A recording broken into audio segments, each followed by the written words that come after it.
On se retrouve aujourd'hui pour une vidéo autour du parcours associé à notre œuvre intégrale Gargantua de Rabelais, dont je vous rappelle les termes rire et savoir.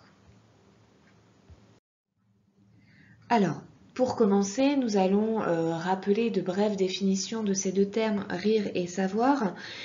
Donc déjà, on remarque que ces deux termes sont reliés par la conjonction de coordination et qui va nous inviter justement à questionner les rapports entre rire et savoir. Le rire, bien entendu, je ne vous apprends rien, consiste à manifester un sentiment de joie et le rire est la plupart du temps considéré comme une émotion positive.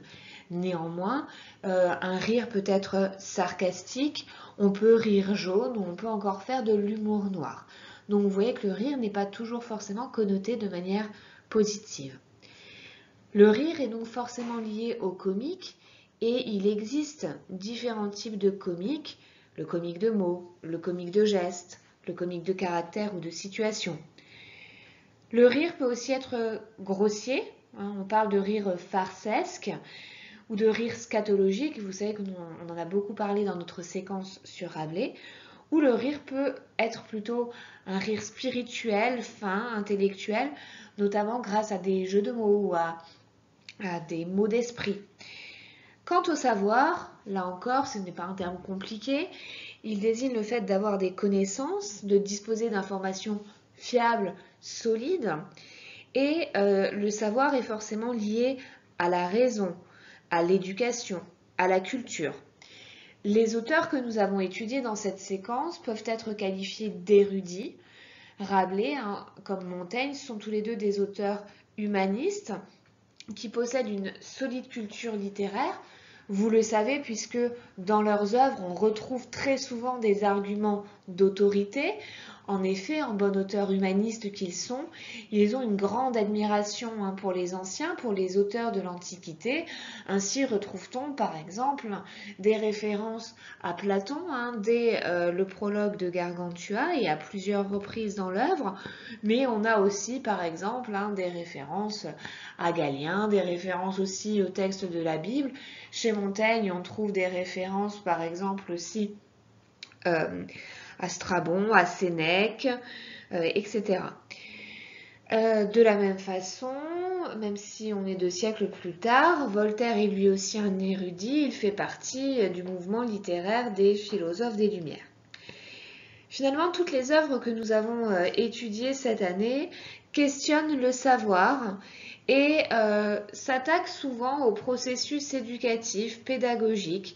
On le voit par exemple avec l'éducation de Gargantua. Vous vous rappelez qu'il dispose tout d'abord d'une éducation qui n'est pas efficace, incarnée par Tubal Holoferne et Joblin Bridé. Une éducation en fait scolastique qui est encore médiévale et très pesante, où l'on apprend des choses par cœur, à réciter à l'envers, comme Gargantua. Ça prend énormément de temps et finalement le savoir n'est qu'ingurgité et n'est pas digéré par l'élève. Chez Montaigne, dans son essai de l'éducation, de l'institution des enfants, on retrouve aussi cette idée qu'il n'est pas intéressant de gaver l'élève avec du par cœur. Vous savez aussi qu'on a lu un extrait toujours de cet essai consacré à la critique du pédantisme et nous avons également vu dans Candide de Voltaire, le passage où le philosophe va s'attaquer au personnage de Pangloss et indirectement à travers lui au philosophe Leibniz et à la philosophie optimiste. Parce que rire est le rire de l'homme et le propre de l'homme, c'est le dernier vers du poème liminaire de Gargantua, vous savez, ce 10 ans en décasyllabes qui ouvre l'œuvre. Et ce vers est un symbole de la gaieté de Rabelais. C'est une idée qui est empruntée à Aristote et qui a été reprise par Galien. Pour Rabelais, cette formule indique donc que l'homme se distingue du reste des animaux par sa capacité à rire. D'autres, comme Erasme, vont affirmer que c'est la parole qui nous démarque et nous définit. On va donc maintenant s'intéresser aux fonctions du rire. Alors, le rire, bien entendu, la fonction la plus évidente, eh bien, c'est de nous amuser, hein, de divertir le lecteur. Mais le rire ne se réduit pas à cette simple fonction de plaisir. En effet, le rire peut avoir une vertu thérapeutique, hein, il peut être libérateur. Aller voir une comédie, hein, procède à la fois de ce plaisir et d'une sorte de purgation des émotions négatives. Le rire peut également permettre de transmettre joyeusement une critique. Vous savez, c'est ce qu'on appelle faire la satire, hein, de quelque chose. Et le rire est aussi un symbole de la dignité de l'homme. Ainsi, le rire n'est jamais gratuit chez Rabelais et chez aucun auteur d'ailleurs, sauf si maintenant vous regardez des comiques actuels où le rire n'est là que pour être dans la grossièreté, mais ce n'est pas le cas dans ce qu'on étudie en cours. Donc le rire doit finalement permettre à l'homme de réfléchir, de prendre du recul, d'affirmer une distance critique et qui va lui permettre de prendre conscience de la vanité de sa condition. Ainsi, là je vous mets sur cette diapositive plusieurs problématiques que l'on pourrait utiliser en fait pour qualifier toute cette séquence, mais qui peuvent aussi vous être utiles pour des dissertations si vous choisissez ce sujet le jour du bac blanc ou le jour du vrai bac si c'est Gargantua qui tombe. Donc on peut avoir par exemple des problématiques de ce genre. Comment le comique se met-il au service du savoir? Pourquoi pour Rabelais savoir-rire est-il essentiel? Comment comprendre cette injonction initiale non pas à penser mais à rire? Peut-on rire du savoir? Le rire est-il un moyen efficace de transmettre un savoir? Ou encore, comment le comique rabelaisien met-il en valeur la pensée humaniste de l'auteur? Voilà, ce sont toutes des pistes que je vous invite à creuser. Nous les avons évoquées en classe, hein, mais de manière dispersée. Donc, l'un des moyens de réviser efficacement, c'est justement de réfléchir à ces différentes problématiques et de voir si vous êtes capable d'y répondre, de trouver des axes directeurs pour proposer un développement argumenté à partir de ces questions. Alors, quels sont les rapports du rire au savoir? Le rire peut servir le savoir.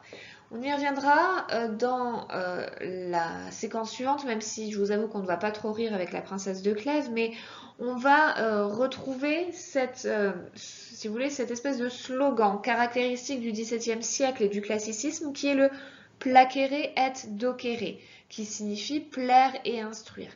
Cette formule, en fait, elle était déjà utilisée par Aristote, qui considérait qu'en effet, il faut divertir le lecteur, il faut faire plaisir au lecteur, mais que derrière ce plaisir doit se dégager une morale, que l'on doit transmettre des connaissances à travers l'œuvre de fiction plaisante.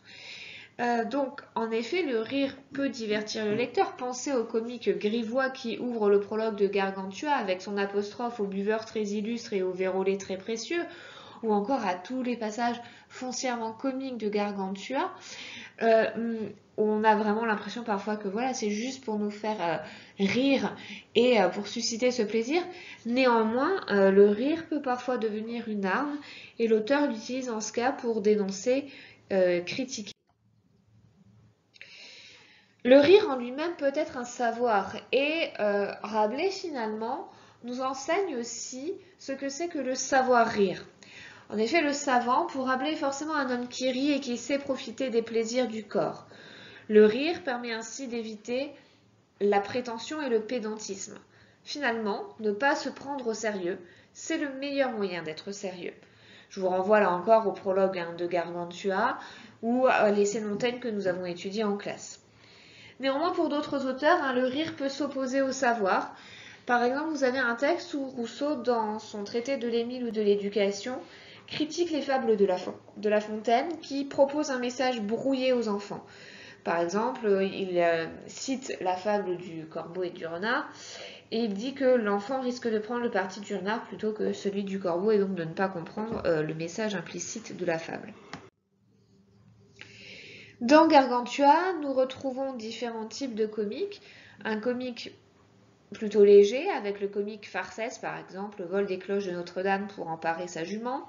Le comique scatologique, alors là, vous en avez à foison et je pense qu'on a assez insisté dessus, mais pensez au problème gastrique de Gargamel au moment de son accouchement, à Gargantua qui pisse depuis les tours de Notre-Dame pour noyer le peuple de Paris, ou encore au fameux chapitre sur l'éloge du torche-cul.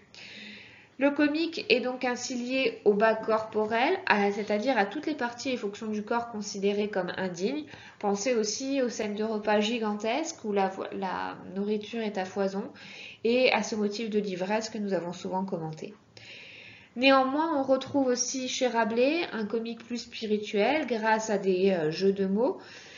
On a rappelé que Rabelais joue souvent sur le nom de ses personnages, sur l'onomastique. Pensez à Janotus Bragmardo, Bragmar désignant certes une épée, mais surtout le sexe masculin. Le pèlerin las d'aller, ce qui est quand même assez ironique pour un personnage dont la fonction est de parcourir des kilomètres. De la même façon, chez Voltaire, vous avez le personnage de Pangloss, Pangloss qui parle beaucoup pour ne rien dire, comme l'indique son nom. Et rappelez-vous le nom de la matière qui est ancienne, la métaphysico-cosmologo-nigologie. La satire est également présente chez Rabelais. Derrière l'apparence gratuite du rire se cache souvent une critique, alors de la religion et de ses dérives, d'une éducation incohérente et inefficace, ou encore de la tyrannie politique. On en a beaucoup parlé aussi en classe, là aussi à vous de revoir votre cours. Et on a, comme dit précédemment, de nombreuses références culturelles qui sont destinées aux lecteurs érudits de nos différents auteurs de cette séquence. Alors, je reviens un peu sur le rire scatologique. Alors, ça amuse un certain public, mais ça peut aussi choquer, que ce soit à l'époque ou encore aujourd'hui. Mais ce qu'il faut comprendre, c'est que la scatologie dépasse le simple scabreux. En fait, cet humour scatologique est souvent associé dans les cultures à la création du mythe, à la création du monde ou à des rites. Et en effet, on retrouve dans certaines cultures cette idée que la Terre a pu être créée à partir de matière peu noble. Et surtout, on a un critique littéraire qui s'appelle Michael Bakhtin qui a consacré un essai à Rabelais et à la culture populaire, où il montre que la scatologie est un héritage médiéval, en fait, dans l'œuvre humaniste de Rabelais. Et je vous avais expliqué, en effet, au début de la séquence, que Rabelais avait reçu une éducation médiévale, qu'il avait lu aussi beaucoup de farces, et en fait, ce rire scatologique participe chez Rabelais d'une esthétique carnavalesque. C'est-à-dire, le carnaval, c'est cette période, à l'époque où, certes, donc on va se déguiser, mais où les rôles vont être inversés. Donc chez Rabelais, on va inverser les rapports entre le corps. Ce qui d'habitude est mis en avant, donc la tête intellectuelle, va être devancée par les fonctions du bas corporel, mais en fait, cette focalisation sur le bas corporel est déjà un moyen de rire, certes, et de provoquer une libération par le rire, mais invite aussi à placer l'homme finalement au centre de la réflexion, parce que ce corps qui avait souvent été délaissé est ici au centre de la réflexion, ce qui est caractéristique de l'humanisme. J'attire également votre attention sur un autre point, la parodie dans Gargantua. Rabelais, on le sait, dispose de solides connaissances littéraires et il va donc s'inspirer des genres littéraires qui sont à la mode à son époque, mais pour mieux les détourner. Il parodie par exemple les chansons de geste, vous savez, ce sont des récits qui racontent des épopées héroïques et légendaires, mettant en scène les exploits de chevaliers. Il parodie aussi les romans de chevalerie, dont il reprend les étapes, naissance du héros, enfance et adolescence, départ à la guerre, victoire. Pensez que justement cette parodie est visible dès la naissance de Gargantua, puisque Gargantua ne va pas pouvoir sortir par les orifices habituellement destinés à la naissance, il va être obligé de sortir par l'oreille gauche de sa mère, puisque tous les autres trous sont obstrués par les matières fécales de Gargamel, qui a mangé beaucoup trop gras avant son accouchement. Pensez aussi encore à des passages avec la jument dont la queue détruit toute une forêt, et c'est de là que viendrait le nom de la Beauce. Pensez également aux combats démesurés des chevaliers médiévaux qui sont ici parodiés avec les combats de frère Jean. Bien entendu, pour que la parodie fonctionne, il faut que le lecteur connaisse l'arrière-fond culturel. S'il ne connaît pas les romans de chevalerie, les chansons de gestes, il ne va pas comprendre que Rabelais détourne les codes de ces genres littéraires. Alors par exemple dans les combats avec Frère Jean, on a totalement les caractéristiques du registre épique, hein, le vocabulaire de l'excès, les figures de l'exagération avec de nombreuses hyperboles, des énumérations, le champ lexical du combat, de la nature, mais Rabelais va les pousser à l'extrême pour mieux finalement souligner l'absurdité des combats et de leur origine. Je vous rappelle qu'en effet, les guerres picrocolines ont été déclenchées à cause d'une galette de froment, hein, la fouasse refusée. Frère Jean, lui, se lance dans la bataille pour protéger sa vigne, et Frère Jean se bat avec son bâton de croix pour mieux condamner l'oisiveté des moines. On a d'autres exemples célèbres de parodies. Je vous invite peut-être à vous intéresser à Don Quichotte de Cervantes, dont le personnage éponyme a été rendu fou à cause de sa lecture frénétique de romans de chevalerie. Et donc, dans ce roman, Cervantes va parodier les romans de chevalerie. Vous connaissez sans doute le passage le plus célèbre, celui où Don Quichotte se bat contre des moulins à vent, pensant qu'il s'agit en réalité de chevaliers géants. Dans Voltaire, vous avez aussi cette idée de parodie et de critique avec le chapitre 3, lorsque Candide arrive sur un champ de bataille et que son regard innocent lui en fait faire une description merveilleuse. Bien entendu, derrière cette description merveilleuse se cache l'ironie de Voltaire. Hein. Il qualifie notamment cette guerre de boucherie héroïque. Autre exemple bien plus tardif, au XIXe siècle, avec la Chartreuse de Parme de Stendhal. Fabrice Del Dongo se retrouve par hasard sur un champ de bataille à Waterloo et il ne comprend rien à ce qui s'y passe. Je vous invite à lire ce passage qui se situe tout au début de l'œuvre. Alors, bien entendu, si le rire permet de transmettre un savoir, il peut aussi permettre de rire du savoir lui-même. En effet, il permet souvent de se moquer des pédants. Hein. Je vous rappelle qu'un pédant, c'est quelqu'un qui va faire étalage de son savoir ou qui fait semblant de connaître beaucoup de choses et le manifeste avec prétention. On le voit dans Gargantua avec les précepteurs sophistes, Tubal Holoferne ou Jolin Bridé. Au XVIIIe siècle, les auteurs moralistes comme La Fontaine, rappelez-vous la fable que l'on a lue dans le corpus consacré aux pédants, ou encore La Bruyère, mais aussi Molière se moque des faux savants et des prétentieux.